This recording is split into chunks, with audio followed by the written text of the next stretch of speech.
കൊച്ചിയിൽ ഒരു വലിയ തട്ടിപ്പ് നടന്നിരിക്കുകയാണ്.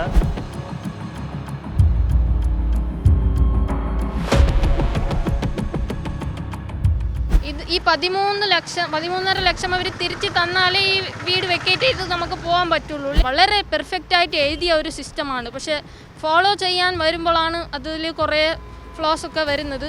ശരിക്കും പറഞ്ഞാൽ നമ്മുടെ റൈറ്റ് ആണ് ഇത്. നമുക്ക് നമ്മുടെ കാശ് തിരിച്ച് കിട്ടണം. ഗവൺമെൻറ് എന്തെങ്കിലും ചെയ്യണം. ബിൻസി എന്ന് പറയുന്ന വ്യക്തി എവിടെ ഉണ്ടെങ്കിലും ഇത് കേൾക്കുന്നുണ്ടെങ്കിൽ നന്നായിട്ട് കേട്ടോ. നമ്മൾ പോവില്ല, ബാക്ക് സ്റ്റെപ്പ് എടുക്കില്ല, ഈ കേസ് നമ്മൾ തിരിച്ച് വാങ്ങില്ല. നമ്മുടെ കാശ് കിട്ടുന്നവരെ നമ്മൾ ഇതിൻ്റെ പുറകെ പോവും. ഓണേഴ്സിന് ഒരു റെൻ്റലായിരുന്നു പേ ചെയ്തുകൊണ്ടിരുന്നത്. അപ്പോൾ ആ എമൗണ്ട് എത്രയാണെന്നോ അതിനെ പറ്റിയുള്ള ഡീറ്റെയിൽസ് ഒന്നും ഓണറായിട്ട് സംസാരിക്കാൻ പോലുള്ള ഒരു സ്ലാക്ക് ഒരു തരില്ലായിരുന്നു. പ്രധാന പ്രതി ഇതുവരെ പിടിയിലായിട്ടില്ല. ഇതിൻ്റെ മാസ്റ്റർ മൈൻഡ് ആയിട്ടുള്ള ആൾക്കാർ ബിൻസി പി വേണുഗോപാൽ എന്ന് പറയുന്ന ഒരു ലേഡിയും പിന്നെ അവരുടെ ഹസ്ബൻഡ് ആയിട്ടുള്ള ശിവകുമാർ കട്ടപ്പ എന്ന് പറയുന്ന ആളുമാണ്. അപ്പോൾ ഓണറിൻ്റെ അടുത്തു നിന്നുള്ള പ്രഷർ നമ്മൾ അവിടെ ഫൈറ്റ് ചെയ്യണം, ലീഗലി ഫൈറ്റ് ചെയ്യണം. പിന്നെ നമ്മളെ ഭീഷണിയുണ്ട്, ത്രെറ്റ്സ് ഉണ്ട്. അപ്പോൾ ഇതെല്ലാം ഡേ ടു ഡേ നമ്മൾ ഫേസ് ചെയ്തുകൊണ്ടിരിക്കുന്ന ഒരു റിയൽ ഇഷ്യൂ ആണ്.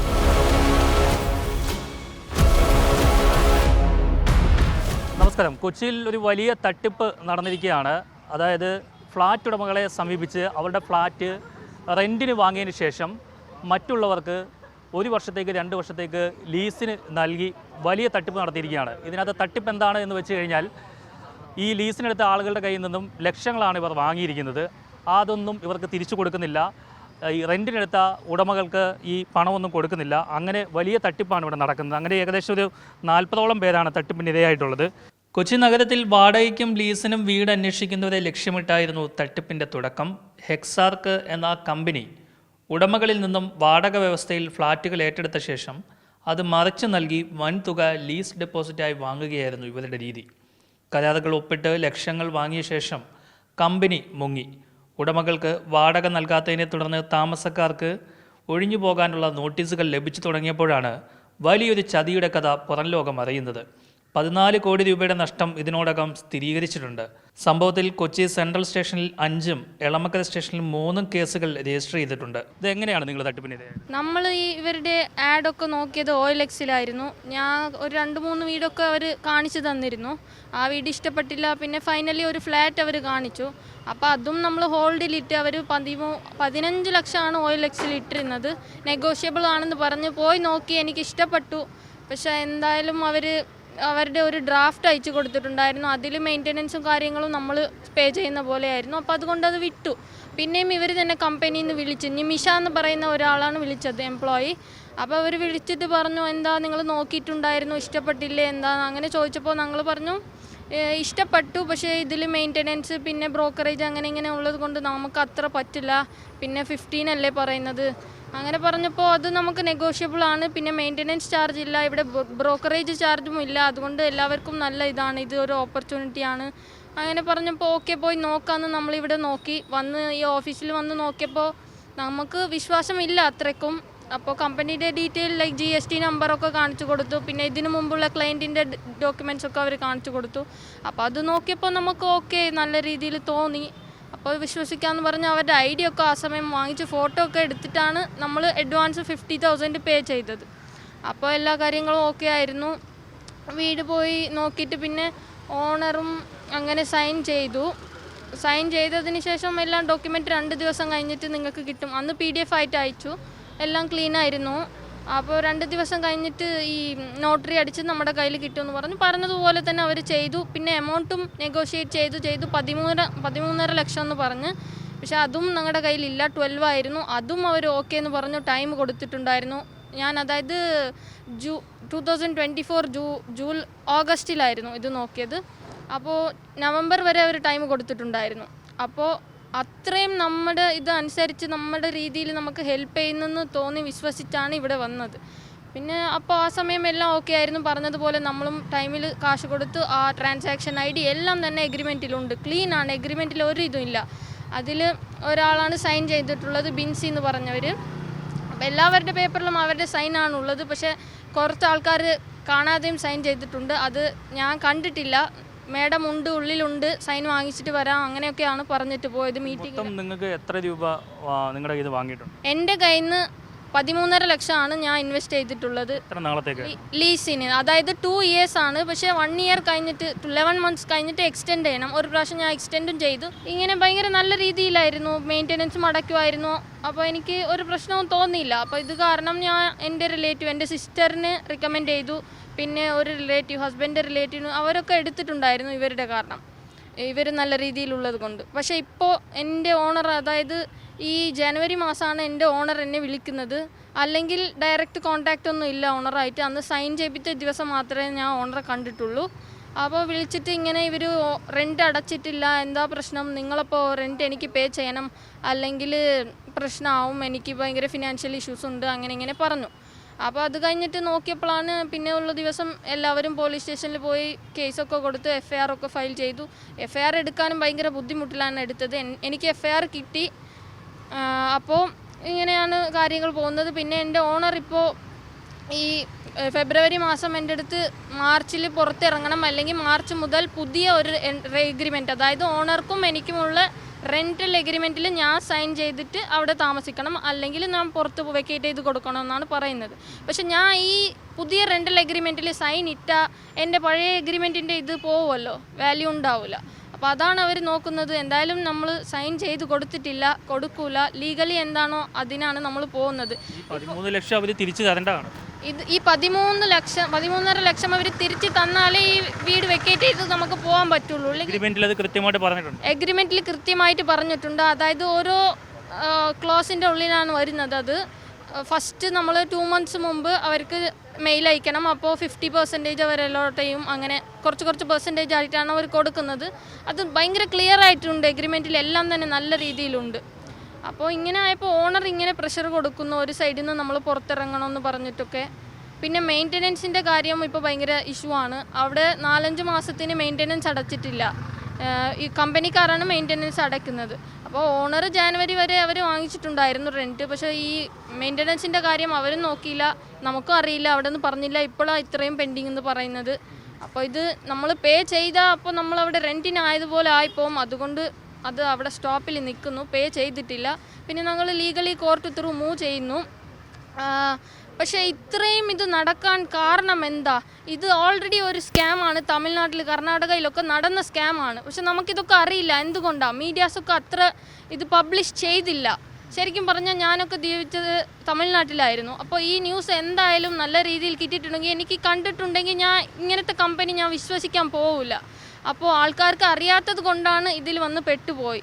നമ്മുടെ സിസ്റ്റം വളരെ പെർഫെക്റ്റായിട്ട് എഴുതിയ ഒരു സിസ്റ്റമാണ്. പക്ഷേ ഫോളോ ചെയ്യാൻ വരുമ്പോഴാണ് അതിൽ കുറേ ഫ്ലോസ് ഒക്കെ വരുന്നത്. ശരിക്കും പറഞ്ഞാൽ നമ്മുടെ റൈറ്റാണ് ഇത്. നമുക്ക് നമ്മുടെ കാശ് തിരിച്ച് കിട്ടണം. ഗവൺമെൻറ് എന്തെങ്കിലും ചെയ്യണം. ഇത് ഒരു ഗവൺമെൻറ് അപ്രൂവ്ഡ് കമ്പനി അല്ല എന്നല്ല, GST നമ്പറൊക്കെ കൊടുത്തത് ഗവൺമെൻറ്റാണ്. അപ്പോൾ അവരുടെ സൈഡിൽ നിന്നും നമുക്ക് എന്തെങ്കിലും ചെയ്ത് നമുക്ക് നമ്മുടെ റൈറ്റായിട്ട് നമ്മൾ ഫൈറ്റ് ചെയ്യുന്നു. അതിന് നമുക്ക് ശരിക്കുമുള്ള ഉത്തരം കിട്ടണം. എത്ര വരെയും നമുക്ക് പോകാൻ പറ്റുന്ന രീതിയിൽ നമ്മൾ പോവും. നമ്മൾ പുറകെ പോവില്ല. ഈ ബിൻസി എന്ന് പറയുന്ന വ്യക്തി എവിടെ ഉണ്ടെങ്കിലും ഇത് കേൾക്കുന്നുണ്ടെങ്കിൽ നന്നായിട്ട് കേട്ടോ, നമ്മൾ പോവില്ല, ബാക്ക് സ്റ്റെപ്പ് എടുക്കില്ല, ഈ കേസ് നമ്മൾ തിരിച്ച് വാങ്ങില്ല, നമ്മുടെ കാശ് കിട്ടുന്നവരെ നമ്മൾ ഇതിൻ്റെ പുറകെ പോവും. അവർ പറയുന്നത് നമുക്ക് ഇത് ലീസിനാണ് നമുക്ക് തരുന്നത്. നമുക്ക് ലീസിന് തരുമ്പം നമ്മൾ അതിൻ്റെ ലീസ് എമൗണ്ട് യൂഷ്വലി നമ്മൾ ഓണേഴ്സിന് ഡയറക്റ്റ് എടുക്കുമ്പോഴും അങ്ങനെ തന്നെയാണ്. അപ്പോൾ ഞങ്ങൾ ഓൾറെഡി ഓണേഴ്സിൻ്റെ ഡയറക്റ്റ് ലീസ് ചെയ്യാനുള്ള അന്വേഷണങ്ങളിലായിരുന്നു. അതിനിടയ്ക്കാണ് നമ്മളിങ്ങനെ ഒരു കാര്യം കാണുന്നത്. അപ്പം ഇത് ഹെക്സാർക്കാണ് എന്ന് പറഞ്ഞുകൊണ്ടല്ല ഇതിൻ്റെ ആഡ് വരുന്നത്. ആഡിനകത്ത് ജസ്റ്റ് ഈ ഒരു ഇത് മാത്രമേ ഉള്ളൂ, പ്രോപ്പർട്ടിയുടെ ഫോട്ടോസും അതിൻ്റെ ഡീറ്റെയിൽസും മാത്രമേ ഉള്ളൂ. കോൺടാക്ട് ചെയ്യുമ്പോഴാണ് ഇവർ പറയുന്നത് ഓണേഴ്സ് ഓൾറെഡി ഞങ്ങൾ ഇതിനെ ഓതറൈസ് ചെയ്തിട്ടുണ്ട്, അവരുടെ ഓതറൈസേഷൻ കിട്ടിയിട്ടാണ് ഞങ്ങളിത് ഓണേഴ്സിൻ്റെ ബിഹാഫിൽ ഞങ്ങൾ പോസ്റ്റ് ചെയ്തിരിക്കുന്നത്. അപ്പം അതുകൊണ്ട് അത് കംപ്ലീറ്റ്ലി സേഫ് ആണെന്നുള്ളതാണ്. അപ്പോൾ നമ്മളും വിചാരിക്കുന്നത് നമ്മൾ ഓണേഴ്സിൻ്റെ ഡയറക്റ്റ് ലീസ് ചെയ്യുമ്പോഴുള്ള യൂഷ്വൽ ഇഷ്യൂസ് ഉണ്ടല്ലോ, ലൈക്ക് ഇപ്പോൾ ഓണർ നമ്മളായിട്ട് എന്തെങ്കിലും ഒരു ഇഷ്യൂ വന്ന് നമ്മളോട് ഇറങ്ങാൻ പറയാം, അങ്ങനെ എന്തെങ്കിലും ഇഷ്യൂസൊക്കെ വരാൻ സാധ്യതയുണ്ടെങ്കിൽ ഒരു കമ്പനി ഒരു ഇൻ്റർമീഡിയറി ആയിട്ട് ഇതിൻ്റെ ഇടയിൽ നിൽക്കുമ്പോൾ നമുക്കുള്ള ഒരു എക്സ്ട്രാ സേഫ്റ്റിയാണ് ആക്ച്വലി ഞങ്ങൾ അതിനകത്ത് കണ്ടത്. അപ്പോൾ നമ്മുടെ നിന്ന് വാങ്ങുന്ന ഈ ലീസ് എമൗണ്ട് ഡയറക്റ്റ് ഓണർക്കാണോ പോകുന്നത്, അതോ ഹെക്സാർക്ക് ഇതിൻ്റെ ഒരു പെർസെൻറ്റേജ് കീപ്പ് ചെയ്ത് അതിൻ്റെ റിമൈനിങ് ആണോ ഓണർക്ക് കൊടുക്കുന്നത്? ഈ കാര്യങ്ങളൊന്നും നമ്മളായിട്ട് ട്രാൻസ്പാരൻ്റ് അല്ലായിരുന്നു. നമുക്കറിയില്ല ഇവരത് എങ്ങനെയാണ് വർക്ക് ചെയ്യുന്നതെന്നുള്ളത്.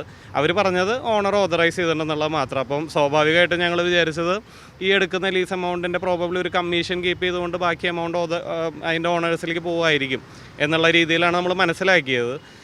അതിനുശേഷമാണ് ഇവർ പറയുന്നത് ഓക്കെ നമ്മളായിരിക്കും വീട് കാണിക്കുക, ആ സമയത്ത് ഓണേഴ്സൊക്കെ അവിടെ വീട്ടിൽ ഓൾറെഡി ഉണ്ടാവുമെന്ന്.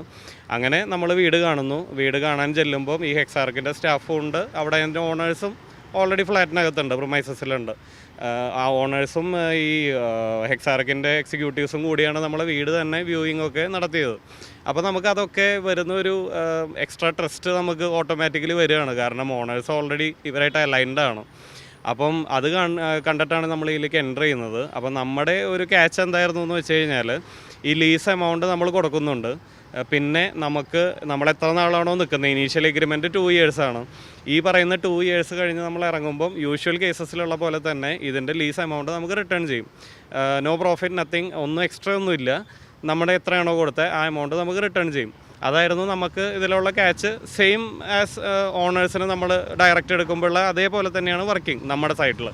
പക്ഷേ ഓണേഴ്സിൻ്റെ സൈഡിൽ ആക്ച്വലി സംഭവിച്ചിരുന്നത്, ഓണേഴ്സായിട്ട് ഒരു സെപ്പറേറ്റ് എഗ്രിമെൻറ്റ് വെച്ചിരുന്നത്, ഓണേഴ്സിന് ഒരു റെൻ്റലായിരുന്നു പേ ചെയ്തുകൊണ്ടിരുന്നത്. അപ്പോൾ ആ എമൗണ്ട് എത്രയാണെന്നോ അതിനെ പറ്റിയുള്ള ഡീറ്റെയിൽസ് ഒന്നും ഓണറായിട്ട് സംസാരിക്കാൻ പോലുമുള്ള ഒരു സ്ലാക്ക് ഒരു തരില്ലായിരുന്നു. കാരണം ഓണേഴ്സും നമ്മളും തമ്മിൽ ഡയറക്റ്റ് കോൺടാക്റ്റ് പാടില്ല എന്നായിരുന്നു അവരുടെ എഗ്രിമെൻറ്റ്. അപ്പോൾ അതുകൊണ്ട് തന്നെ നമ്മൾ റെൻ്റലാന്നുള്ളത് പറഞ്ഞിട്ടില്ല, എത്ര റെൻ്റാണ് ഓണേഴ്സിന് കൊടുക്കുന്നതെന്ന് പറഞ്ഞിട്ടില്ല. പക്ഷേ ഓണേഴ്സിന് ഒരു അട്രാക്റ്റ് ചെയ്തുകൊണ്ടിരുന്നിരുന്നത് യൂഷ്വലി അവർക്ക് കിട്ടാവുന്ന റെൻറ്റിൻ്റെ ഒരു 15-20,000 എക്സ്ട്രയാണ് നമ്മൾ അന്വേഷിച്ചപ്പോൾ എല്ലാ ഓണേഴ്സിനും ഒരു കൊടുത്തുകൊണ്ടിരുന്നത്. അങ്ങനെയാണ് ഓണേഴ്സ് ഇതിലേക്ക് അട്രാക്റ്റഡ് ആവുന്നത്. അപ്പം നമ്മുടെ സൈഡിൽ നിന്ന് നമ്മൾ ലീസ് എമൗണ്ട് ആണല്ലോ എന്ന് വിചാരിച്ച് നമ്മൾ വരുന്നു. ഓണേഴ്സിന് ഒരു ആ മാർക്കറ്റ് റേറ്റിനേക്കാളും എക്സ്ട്രാ ഒരു 15-20,000 എക്സ്ട്രാ കൊടുത്തുകൊണ്ട് ഓണേഴ്സിനെ അട്രാക്റ്റ് ചെയ്യുന്നു. അങ്ങനെയാണ് ഈ സംഭവം നടന്നു പോയിക്കൊണ്ടിരുന്നത്. ഇത് നന്നായി റണ്ണിങ്ങിലായിരുന്നു. ഞങ്ങളൊക്കെ വരുമ്പോൾ ഓൾമോസ്റ്റ് ഒരു 2 years ആയിട്ട് ഇത് നന്നായി റൺ ചെയ്യുന്നുണ്ട്. നമുക്കറിയാവുന്ന ആൾക്കാർ ഇവരുടെ നിന്ന് എടുത്തിട്ടുണ്ട്, ടെനൻസായിട്ട് താമസിക്കുന്നുണ്ട്. ഇതെല്ലാം പ്രോപ്പർലി നടന്നു പോയിക്കൊണ്ടിരിക്കുകയാണ് കഴിഞ്ഞ 1-2 വർഷമായിട്ട് എന്നുള്ളത് അറിഞ്ഞുകൊണ്ടാണ് നമ്മളൊക്കെ ഇതിലേക്ക് എൻ്റർ ചെയ്യുന്നത്. പക്ഷെ പിന്നീടാണ് ഒരു കഴിഞ്ഞ മാസം അവസാനം ഒരു സെപ്റ്റംബർ ഒക്ടോബറൊക്കെ ആയപ്പോൾ തൊട്ട് പല ടെനൻസിൻ്റെ അടുത്തുനിന്നും അവരുടെ ഓണേഴ്സ് കോൺടാക്റ്റ് ചെയ്തു എന്ന് പറഞ്ഞിട്ടുള്ള കാര്യങ്ങൾ നമ്മൾ കേൾക്കാൻ തുടങ്ങി.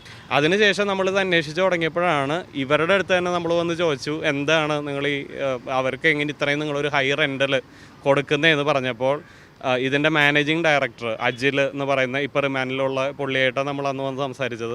പുള്ളി നമ്മളോട് പറഞ്ഞത്, ഇവർ ഈ പൂൾ ചെയ്യുന്ന ഈ ഒരു എമൗണ്ട് യൂസ് ചെയ്തുകൊണ്ട് ബിസിനസ്സാണ് ചെയ്യുന്നത്. ആ ബിസിനസ്സിൽ നിന്ന് വരുന്ന പ്രോഫിറ്റ് കൊണ്ടാണ് ഇവർ ഈ പേയ്മെൻറ്റ്സ് മുഴുവൻ ചെയ്തു പോകുന്നത്. അത് അത്രയും നല്ലൊരു റിട്ടേൺസ് ഉണ്ടാക്കാൻ പറ്റിയ ബിസിനസ്സാണ് ഇവരുടെ നടന്നുകൊണ്ടിരിക്കുന്നത്. ഓൺഗോയിങ് എല്ലാ പ്രൊജക്ട്സും എല്ലാം വളരെ ഗംഭീരമായിട്ടാണ് നടക്കുന്നത്. Asset management, property management, wealth management, ഇതെല്ലാം ഇവർക്കുണ്ട്. അതിൽ നിന്നെല്ലാം ഉണ്ടാക്കുന്ന പ്രോഫിറ്റാണ് ഇവർക്ക് പോകുന്നതെന്നാണ് നമ്മളെ ഇവിടെ നിന്ന് അറിയിച്ചത്. പരാതി കൊടുത്തത് നമ്മൾ ആക്ച്വലി അർജുനെ അറസ്റ്റ് ചെയ്തു എന്ന് അറിഞ്ഞതിന് ശേഷമാണ് നമ്മൾ അവിടെ ചെല്ലുന്നതും. ഇത് പിന്നെ ഇവരെ അറസ്റ്റ് ചെയ്ത് എന്താണെന്നൊക്കെയുള്ള കാരണം നമുക്ക് അതിന് ശേഷം മനസ്സിലാവുന്നത്. അതുവരെ നമ്മളിതൊരു സിവിൽ കേസാണ് എന്നുള്ള രീതിയിൽ നമ്മൾ പൊയ്ക്കൊണ്ടിരുന്നത്. നിലവിൽ 8 FIR രജിസ്റ്റർ ചെയ്തിട്ടുണ്ട്. 5 സെൻട്രൽ പോലീസ് സ്റ്റേഷനിലും 3 എളമക്കര പോലീസ് സ്റ്റേഷനിൽ രജിസ്റ്റർ ചെയ്തിട്ടുണ്ട്. പ്രധാന പ്രതി ഇതുവരെ പിടിയിലായിട്ടില്ല. ഇതിൻ്റെ മാസ്റ്റർ മൈൻഡ് ആയിട്ടുള്ള ആൾക്കാർ ബിൻസി പി വേണുഗോപാൽ എന്ന് പറയുന്ന ഒരു ലേഡിയും പിന്നെ അവരുടെ ഹസ്ബൻഡായിട്ടുള്ള ശിവകുമാർ കട്ടപ്പ എന്ന് പറയുന്ന ആളുമാണ്. അപ്പോൾ ഇവർ ഇതിൽ പിന്നെ ഇടപെട്ടിട്ടുണ്ടെന്നുള്ളത് നമുക്ക് മനസ്സിലാവും. നമ്മൾ തുടക്ക സമയത്ത് ഈ അഗ്രിമെൻറ്റ് സൈൻ ചെയ്യാൻ നേരം ഈ ബിൻസി എന്ന് പറയുന്ന ആൾ നമ്മുടെ ഫ്രണ്ട് ഇരുന്നിട്ടാണ് ഈ നമ്മുടെ എല്ലാവരുടെ അഗ്രിമെൻറ്റിൽ സൈൻ ചെയ്തിരിക്കുന്നത് ബിൻസി എന്ന് പറയുന്ന ആളാണ്. പക്ഷേ പിന്നീട് ഇതൊരു ഇഷ്യൂ ആയിട്ട് പൊങ്ങി വന്നപ്പോൾ ഇവരുടെ ഡയറക്ടേഴ്സ് ആയിട്ടിരിക്കുന്ന 2 പേര് അജിലും അർജുൻ എന്ന് പറയുന്ന ആളാണ്. അപ്പോൾ അവരോട് ചോദിച്ചു ഇതിൻ്റെ ഓണർ ആരാന്ന് ചോദിച്ചപ്പോൾ അവർ പറയുന്നത് ബിൻസി എന്ന് പറയുന്ന ആൾ. പക്ഷേ അവരിവിടെ കാണാറുമില്ല, അവരോട് കോൺടാക്ട് ചെയ്യാൻ പറ്റുമെന്ന് ചോദിച്ചാൽ അത് പറ്റത്തില്ല എന്നാണ് അവർ പറയുന്നത്. അങ്ങനെ നമ്മൾ കൂടുതൽ ചോദ്യം ചെയ്യലിൽ നിന്നാണ് മനസ്സിലായത് പിന്നെ ഈ ബിൻസി എന്ന് പറയുന്ന ആളാണ് ഇവരുടെ ഹോൾ കാര്യങ്ങൾ കൈകാര്യം ചെയ്യുന്നതും അതിനെ ഡയറക്റ്റ് ചെയ്യുന്നതും എല്ലാം ഈ ബിൻസിയാണ്. അപ്പോൾ നമ്മൾ അതിൻ്റെ തെളിവ് എവിടെയാണെന്ന് ചോദിച്ചപ്പോൾ ഈ അജിൽ അന്ന് നമുക്ക് ഇതിൻ്റെ വാട്സാപ്പ് ചാറ്റുകളും ബിൻസി ഇവരെ ഡയറക്റ്റ് ചെയ്യുന്ന കാര്യങ്ങളും ഒരു ഇമെയിൽ വരെ ഓണേഴ്സിനോ ടെനൻസിനോ അയക്കണമെങ്കിൽ അവർ ഫ്രെയിം ചെയ്തിട്ട് കൊടുക്കുന്നത്. ഈ അജിലും അർജുനും അവരോട് ചോദിക്കുന്നു, അവിടെ നിന്ന് കിട്ടുന്ന ഇൻഫർമേഷൻ അനുസരിച്ച് ഇവർ ഫുള്ള് ചെയ്യുന്നത്. അതുകൂടാതെ ഇവരുടെ ഇൻഫ്രാ പ്രൈവറ്റ് ലിമിറ്റഡിൻ്റെ ബാങ്ക് സ്റ്റേറ്റ്മെൻറ്റ്സ് ഒക്കെ അന്ന് ഇദ്ദേഹം നമ്മളെ കാണിച്ചു. അതിനകത്തൊക്കെ ഈ ബിൻസിക്കും ശിവകുമാറിനൊക്കെ ഹ്യൂജ് എമൗണ്ട് അവരുടെ അക്കൗണ്ടുകളിലേക്കൊക്കെ പോയിട്ടുണ്ട്. ഇവരുടെ ഹിസ്റ്ററി നമുക്ക് മനസ്സിലായത് 2019 STSK പ്രോപ്ടെക് പ്രൈവറ്റ് ലിമിറ്റഡ് എന്ന് പറയുന്ന കമ്പനി ശിവകുമാർ കട്ടപ്പ എന്ന് പറയുന്ന ആൾ 2019 ഗിണ്ടി എന്ന് പറയുന്ന സ്ഥലത്ത് തമിഴ്നാട്ടിൽ ഇവർ സ്റ്റാർട്ട് ചെയ്തു. അത് ഇതേ മോഡലിൽ ലീസിന് കൊടുത്ത് ആളുകളുടെ നിന്ന് കാശ് മേടിച്ച് ഒരു പരിധി കഴിയുമ്പോൾ പറ്റിച്ചിട്ട് പോകുന്ന പരിപാടിയാണ്. അതവർ ചെയ്തു. അതിനുശേഷം ഇതേ STSK പ്രോപ്ടെക് പ്രൈവറ്റ് ലിമിറ്റഡ് എന്ന് പറയുന്ന കമ്പനിയുമായിട്ട് ബന്ധപ്പെട്ട് ബാംഗ്ലൂരിൽ ഇവർ കുറേ ആളുകളെ തട്ടിച്ച് ഇതേ രീതിയിൽ കാശുണ്ടാക്കി എടുത്തിട്ടുണ്ട്. അതിനുശേഷം അവരുടെ ഒരു സബ്സിഡിയറി എന്ന നിലയിൽ കോരാഗാജ വെഞ്ചേഴ്സ് പ്രൈവറ്റ് ലിമിറ്റഡ് ലിമിറ്റഡ് എന്ന് പറയുന്ന ഒരു സബ്സിഡിയറി കമ്പനി അവർ ഫോം ചെയ്തു. എന്നിട്ട് അതുവഴിയും ഇതേപോലെ കുറേ ആളുകളെ പറ്റിച്ചു. ഇവർ കേരളത്തിലേക്ക് എൻ്റർ ചെയ്യുന്നത് ഈ കോരാഗാജ വെഞ്ചേഴ്സ് പ്രൈവറ്റ് ലിമിറ്റഡ് എന്ന് പറയുന്ന കമ്പനിയുടെ സബ്സിഡിയറി ആയിട്ട് ഹെക്സാർക്ക് എന്ന് പറയുന്ന ഒരു കമ്പനി കേരളത്തിൽ രജിസ്റ്റർ ചെയ്തു. അവിടെയാണ് നമ്മുടെ ഇടയിലുള്ള വിക്ടിംസിലെ ആദ്യത്തെ ടെനൻറ്റ് ആ കമ്പനി വഴിയാണ് വീട് ലീസിന് എടുക്കുന്നത്. അതിനുശേഷം KVPL ബൈ ഹെക്സാർക്ക് കഴിഞ്ഞിട്ട് അവർ ഹെക്സാർക്ക് എന്ന് പറയുന്ന ഒരു പ്രൊപ്പറേറ്റർഷിപ്പ് സ്റ്റാർട്ട് ചെയ്യും. പിന്നെ ഹെക്സാർക്ക് ഇൻഫ്രാ പ്രൈവറ്റ് ലിമിറ്റഡ് എന്ന് പറയുന്ന കമ്പനി സ്റ്റാർട്ട് ചെയ്യും. ഇങ്ങനെ പല കമ്പനികൾ സ്റ്റാർട്ട് ചെയ്തിട്ടാണ് ഇത്രയും ആളുകളെ ഇതിനകത്ത് കൊടുക്കുന്നത്. ഒരു കമ്പനി കഴിയുമ്പോൾ അടുത്ത കമ്പനി അവർ ഓപ്പൺ ചെയ്യും. അതുവഴി കുറേ ആളുകളെ പിടിക്കും. പിന്നെ അത് കഴിയുമ്പോൾ അടുത്ത കമ്പനി ഓപ്പൺ ചെയ്യും. ഇതിങ്ങനെ കണ്ടിന്യൂ ചെയ്ത് പോയിക്കൊണ്ടിരിക്കുക. ഇപ്പോൾ എന്ന് വെച്ചാൽ നമ്മൾ ഓണർക്ക് റെൻറ്റ് കിട്ടുന്നില്ല 3-4 months ആയിട്ട്. പക്ഷെ നമുക്ക് ഹെക്സാർക്ക് എന്ന് പറഞ്ഞ കമ്പനിയിൽ ഇപ്പോൾ അപ്രോച്ച് ചെയ്യാൻ ആരുമില്ല. അപ്പോൾ ലിറ്ററലി ഞങ്ങൾ ഇതിന് നടുക്കടലാന്ന് വേണം പറയാൻ. കാരണം ഇനി നമ്മൾ കോൺട്രാക്ട് പീരീഡ് ഇനിയുണ്ട്. ഞാനാണെങ്കിൽ കയറിയിട്ട് 5-6 മാസം ആയിട്ടേ ഉള്ളൂ. അപ്പോൾ ഓണറിൻ്റെ അടുത്തു നിന്നുള്ള പ്രഷർ നമ്മൾ അവിടെ ഫൈറ്റ് ചെയ്യണം, ലീഗലി ഫൈറ്റ് ചെയ്യണം. പിന്നെ നമ്മളെ ഭീഷണിയുണ്ട്, ത്രെറ്റ്സ് ഉണ്ട്. അപ്പോൾ ഇതെല്ലാം ഡേ ടു ഡേ നമ്മൾ ഫേസ് ചെയ്തുകൊണ്ടിരിക്കുന്ന ഒരു റിയൽ ഇഷ്യൂ ആണ്. പോയിന്റ് പ്രൂവ് ചെയ്യുന്നത് എന്താണെന്നറിയാമോ? നമുക്ക് ഇന്ത്യയിൽ എവിടെ വേണമെങ്കിലും കുറച്ച് പൈസ ലൂട്ട് ചെയ്തിട്ട് എല്ലാ ലീഗൽ ഡോക്യുമെൻറ്റ്സും ലീഗലി ഐ എം പെർഫെക്റ്റ് എല്ലാം കറക്റ്റ് ആക്കിയിട്ട് പെട്ടെന്നൊരു ദിവസം ഞാൻ അബ്സ്കോണ്ട് ആയാൽ തീരാവുന്ന ഒരു പ്രശ്നമേ ഉള്ളൂ. കാരണം ഈ വിക്ടിംസ് എല്ലാം കോടതിയും കേസുമായിട്ട് കയറി ഇറങ്ങി നടക്കും. പോലീസുകാരും കുറച്ചൊക്കെ ട്രൈ ചെയ്യും, കിട്ടിയാലും അസറ്റ് കിട്ടണമെന്നില്ല.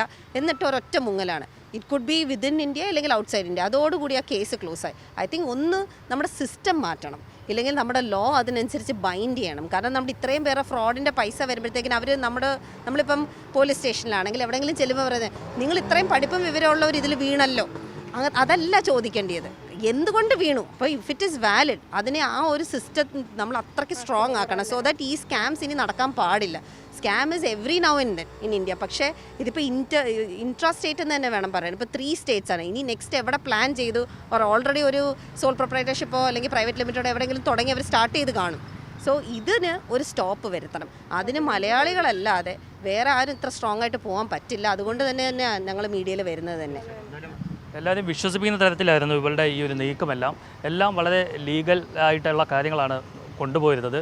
ഈ പറഞ്ഞ പോലെ തന്നെ ഇപ്പം സ്വന്തമായി ഫ്ലാറ്റുള്ള ഒരാളെ സമീപിച്ചിട്ട് അയാൾക്ക് ആ സ്ഥലത്തുള്ളതിനേക്കാൾ ഇരട്ടിയിലധികം തുകയാണ് അവർ റെൻ്റായിട്ട് നൽകാമെന്ന് വാഗ്ദാനം നൽകുന്നത്. പിന്നീട് അവർ ചെയ്യുന്നത് OLXൽ പരസ്യം ചെയ്യുന്നു. അങ്ങനെ ആ പരസ്യം ചെയ്തിട്ടാണ് ഇത്തരത്തിലുള്ള ഈ വാടകയ്ക്ക് താമസിക്കാനെത്തി. അതായത് ഇവർ ലീസിനെടുത്താണ് ഇവരെയൊക്കെ കണ്ടെത്തി ഇവർ ബന്ധപ്പെടുമ്പോൾ ഇവർക്ക് 12 ലക്ഷം രൂപ തന്ന് മതി, നിങ്ങൾക്ക് 1 വർഷത്തേക്ക് നമ്മൾ ഇത് തരും, അതിനുശേഷം ഈ 12 ലക്ഷം തിരിച്ചു തരും. അപ്പോൾ അത് വലിയൊരു ലാഭമാണ് എന്ന് കരുതി തന്നെയാണ് ഇവരെല്ലാവരും ആ എഗ്രിമെൻറ്റിൽ പോയി വീണത്.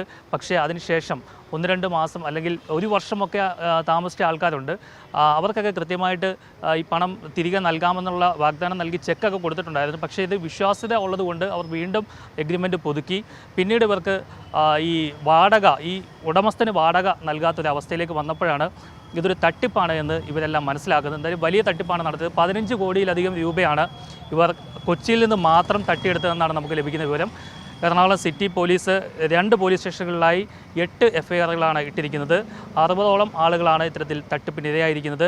എന്തായാലും ഈ ബിൻസിയാണ് ഇതിനകത്ത് പ്രധാന പ്രതി എന്നാണ് ഇവർ പറയുന്നത്. ബിൻസിയുടെ ഭർത്താവ് പിന്നീട് 2 പേരെ പോലീസ് അറസ്റ്റ് ചെയ്തിട്ടുണ്ട്. എന്തായാലും ഇനി 2 പേർ കൂടിയാണ് അറസ്റ്റിലാവാനുള്ളത്. എത്രയും വേഗം ഇവരെ അറസ്റ്റ് ചെയ്ത് നിയമ നടപടികൾക്ക് വിധേയമാക്കണം. ഇവർക്ക് നഷ്ടപ്പെട്ട തുക എത്രയും വേഗം തിരിച്ചു നൽകണം എന്നുള്ള ഒരു ആവശ്യമാണ് ഉന്നയിക്കുന്നത്. കൊച്ചിയിൽ നിന്നും R. പിയൂഷ്, മറുനാടൻ മലയാളി.